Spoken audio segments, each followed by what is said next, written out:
নমস্কার।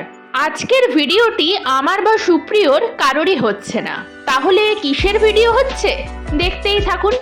গত 19শে ফেব্রুয়ারি রেডি হয়ে আমি চলে এলাম আমার বাপের বাড়িতে। এখান থেকেই আমাদের গাড়ি করে আমি বাবা মা বেরিয়ে পড়লাম। মাঝখানে আদি সত্যম ধাবাতে চা খেতে খেতে বাকি সবাইও চলে আসলো। সবার সাথে অনেক দিন পর দেখা হয়ে বেশ ভালো লাগলো, অনেক গল্প হলো। চা খেয়েই আবার সবাই মিলে আমরা বেরিয়ে পড়লাম আমাদের গন্তব্যে। যেখানে গিয়ে পৌঁছালাম সেখানের কিছুটা রাস্তা এরকম অন্ধকারেই পায়ে হেঁটে যেতে হয়েছিল আমাদের। এই যে আমরা পৌঁছে গেলাম দুঃশাসপুর রাজা রামমোহন মাধ্যমিক শিক্ষা কেন্দ্রে। এটি পশ্চিম মেদিনীপুরের দাসপুর 1-এর পঞ্চায়েতের আন্ডারে।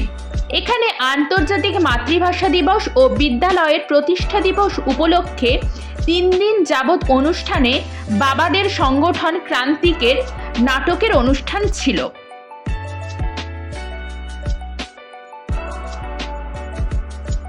মঞ্চে প্রথমে ক্রান্তিকের শিল্পীদের বরণ করে শুরু হয়ে গেল সেদিনের নাটক আদাব।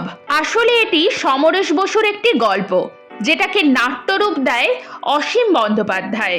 জানেন তো, বাবাকে অনেক ছোট থেকেই দেখে আসছি নাটক, গান এই সমস্ত কিছু করতে। মাঝখানে যদিও বা কিছুদিন যাবৎ চাকরির ব্যস্ততার কারণে এগুলো থেকে দূরেই ছিল, আবার অনেক দিন পরে বাবাকে নাটক করতে দেখে বেশ ভালোই লাগলো। শুধু বাবা কেন বলবো, আমার মাও কিন্তু এইসবের সাথে যুক্ত।